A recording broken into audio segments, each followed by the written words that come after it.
Good morning. Good morning and welcome to this good day. My name is Leon Dunkley and I am serving as the minister here at North Universalist Chapel Society in Woodstock, Vermont. I'm glad to see you this morning. It's good to be together. Today is Sunday, April the 12th in 2020, and the title of this morning's reflection is The Return of Paradise. Our service on this lovely and chilly Easter weekend. Opening words come to us today from Fats Waller. These are words to a song that is called You Meet the Nicest People in Your Dreams. I've met some very nice people, some very, very, very nice people, and you meet the nicest people in your dreams. It's funny, but it's true. And that's where I first met you, and you're the nicest, paradisest thing I ever knew. I've looked the universe over from wacky Nagasaki to Dover, and now that we've met, how sweet it seems. I love you more and more I know you, which only goes to show you, you meet the nicest people in your dreams. Our first hymn this morning is Lo, the Earth Awakes Again, number 61 in the Gray Hymnals, singing the Living Tradition. The 19th century words by Samuel Longfellow are so lovely. The first verse reads, Lo, the earth awakes again from winter's bond and pain. Bring we leaf and flower and spray to adorn this happy day. Alleluia. Please rise in heart and soul and join in the singing of Lo, the earth awakes again.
Slowly rising up like laughter, gently settling down upon our shoulders like the light of the sun, we hold this space to listen to ourselves and to one another, for this is the moment in the service for the sharing of joys and concerns.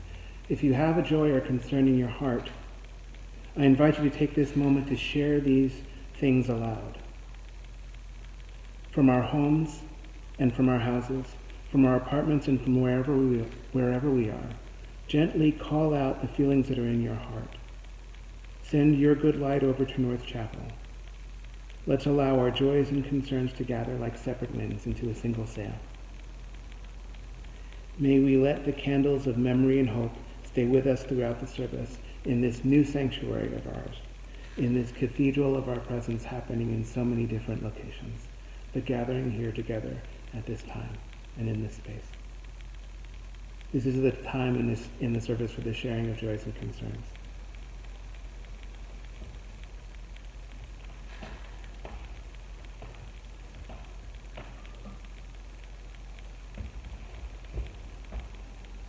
As these joys and concerns gather here and now for us, I will symbolically recognize them all by the lighting of a single candle. Let our separate fires kindle one flame.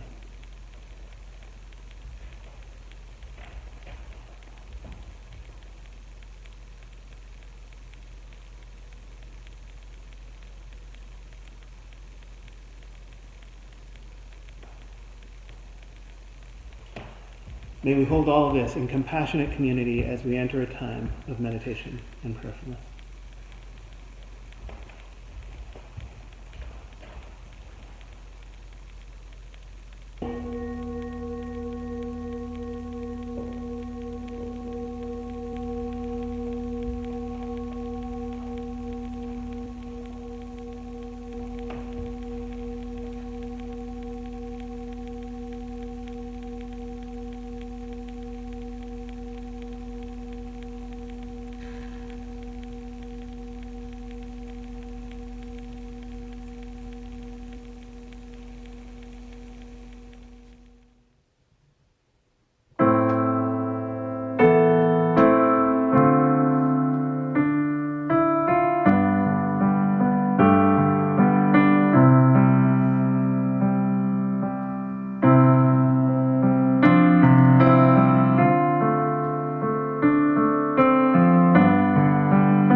the return to paradise.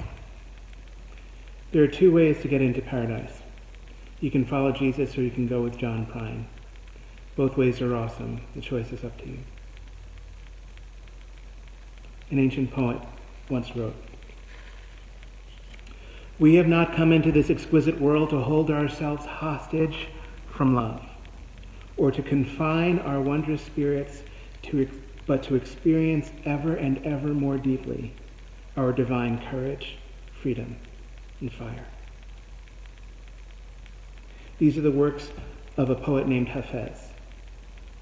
Khwaja Shams-ud-Din Muhammad Hafez al-Shirazi was a Persian poet who championed the joys of love and wine and fought hard against religious hypocrisy. My mentor, Rebecca Parker, and her writing partner, Rita Nakashima Brock, quote Hafez in their book called Saving Paradise. They explain for a religious tradition like ours, Easter is about new life, and the new life of these. It's about the rebirth of divine courage, the rekindling of the sacred flame, and the remaking of a fire in the soul. Hallelujah. Sometimes I wonder if the word hallelujah can exist without the exclamation point. I wonder if it's possible for any of us to be dispassionate about praising all that there is, about embracing all that there is. I wonder if it's possible to be dispassionate about praising the best in us becoming possible. So I don't believe that the word hallelujah can exist without an exclamation point. I think that the exclamation point, when it is not actually written, is always implied. And I think that this is a good thing. Because the streets of Chicago were empty recently. The air in the windy city was quiet and strangely still.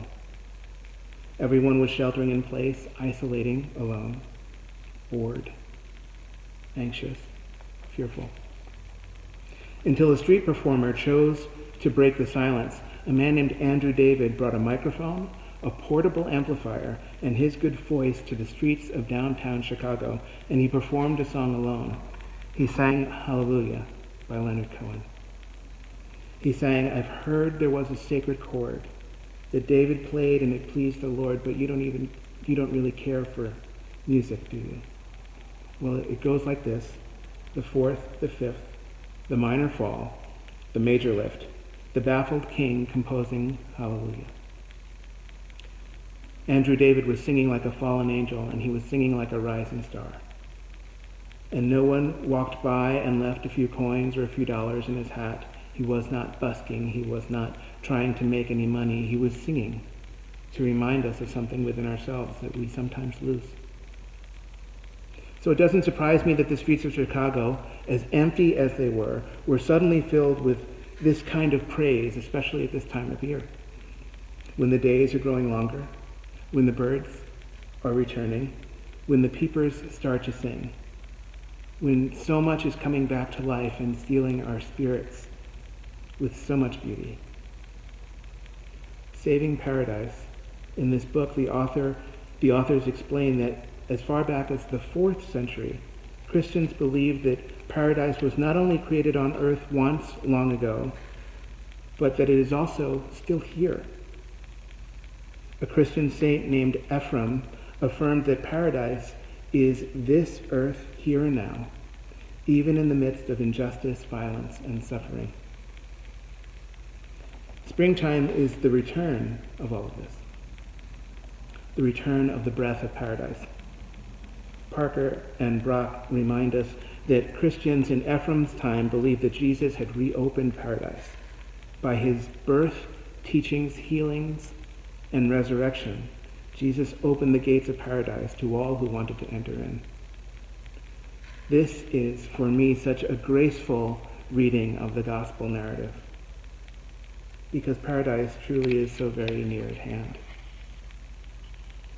Now, this is a challenging time. This is the time of COVID-19.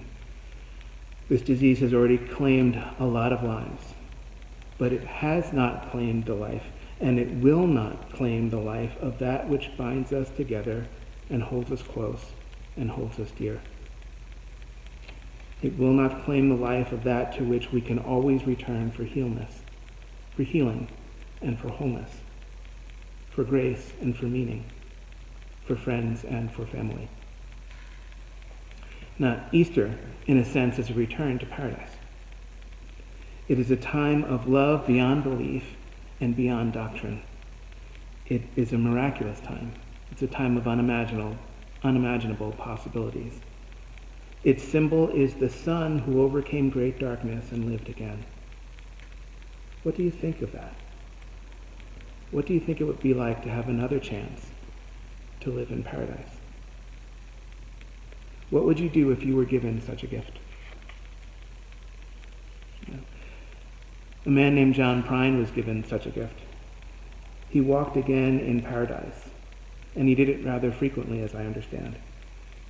It was a regular thing for him. Do you know John Prine? I brought my guitar in his honor. John Prine is an artist and a country singer. He was a mailman and a poet and a sage. He was a spectacular kind of man, and he was also so very normal and accessible. He wrote the song that is one of the central themes of my whole life, because I learned it in such good company when I was totally surrounded by love. I learned it when I was in my teens, and I have never stopped playing it. And the song has never gotten old. I am an old woman, named after my mother. My old man was another child grown old. If dreams were thunder, and if lightning were desire, this old house would have burnt down a long time ago. Make me an angel that flies from Montgomery. Make me a poster of an old rodeo.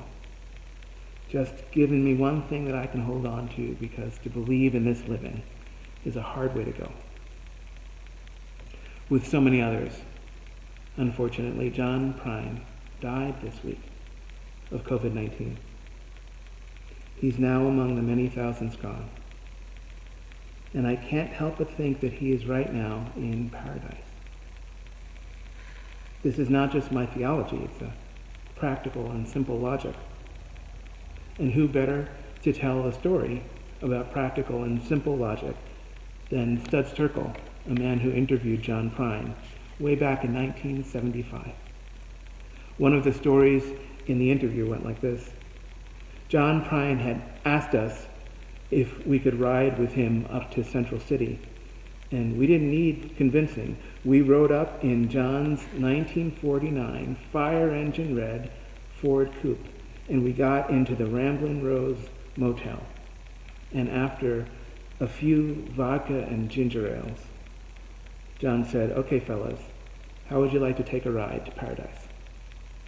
It's a bad idea to refuse an invitation to paradise. John Prine grew up in Chicago, but his family was from Kentucky. They were from a small town about 125 miles southwest of Louisville. And they were from an out-of-the-way small town that went by the name of Paradise. John Prine wrote a song about it. When I was a child, my family would travel down to western Kentucky, where my parents were born.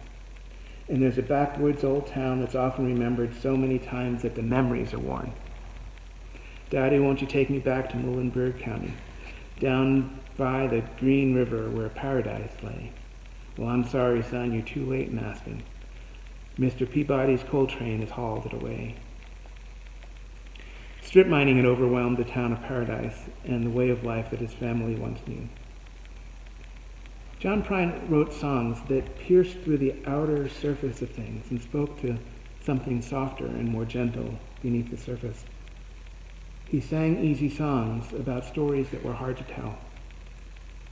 He wrote a song called Sam Stone about a soldier who came home from Vietnam pretty broken, and he brought that story to life. He was good at breaking through into something deeper. He wrote about the beauty of life, and he wrote about the meaninglessness of war. He was a mailman, so even his time as a mailman figured into the life of things. And he wrote a song about what happened when Reader's Digest included a free decal of the American flag in one of their monthly issues. The chorus went, "Your flag won't get you into heaven anymore. They're already overcrowded from the dirty little war. Now, Jesus don't like killing, no matter what the reasons for, and your flag decal won't get you into heaven anymore.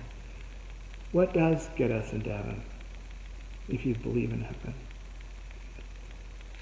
What does bring paradise to here and now?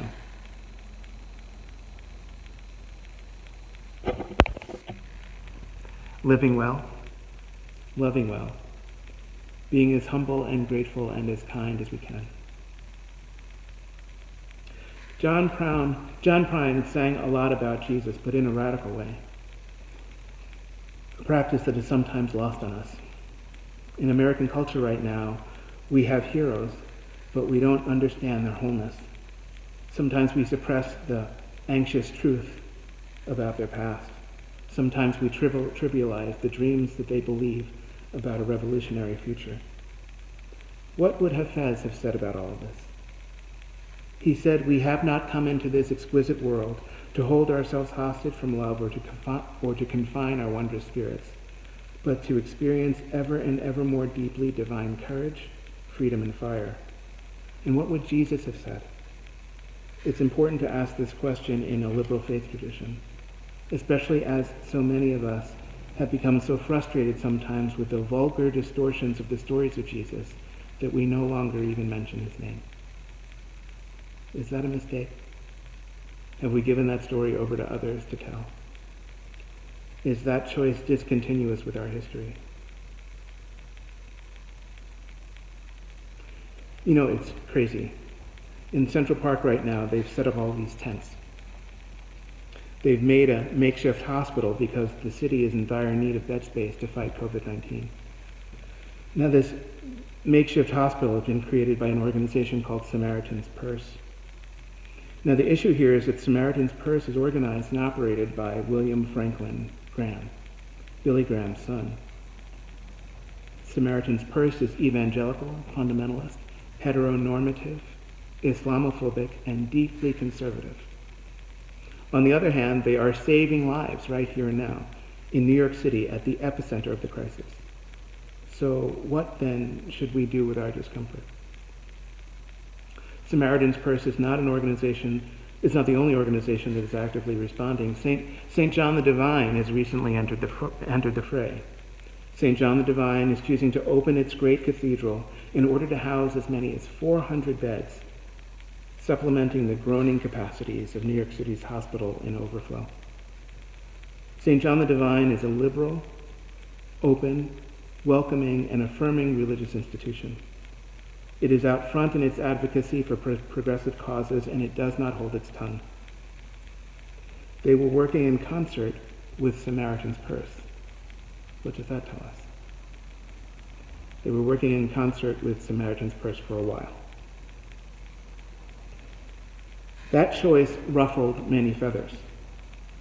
But St. John the Divine responded by saying that we have always been at the forefront of inclusion. We have always been out front. St. John's has always stepped up. The door of this place is open to everybody. Our heart is open to everybody. They realize that all means all. Now, these were the words of Bishop Clifton Daniels, but his words were not the last words on the subject. According to news reports, in Manhattan, the Cathedral of St. John the Divine has now canceled its plans to build a temporary field hospital within its cathedral. There were problems with Samaritan's Purse had problems with the fact that St. John the Divine would not disavow itself from its open affirmation of its LGBTQ family and of the fullness of human life.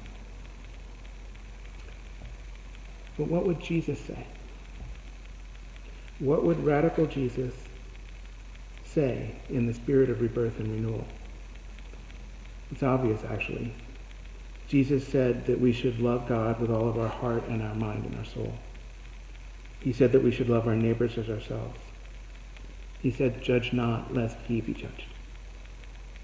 In the spirit of life and life's renewal, in this good spring of ours, may we remember to experience ever and ever more deeply our divine courage, freedom, and fire. If John Prine could end this reflection that we're sharing, what words, what songs, what music would he bring?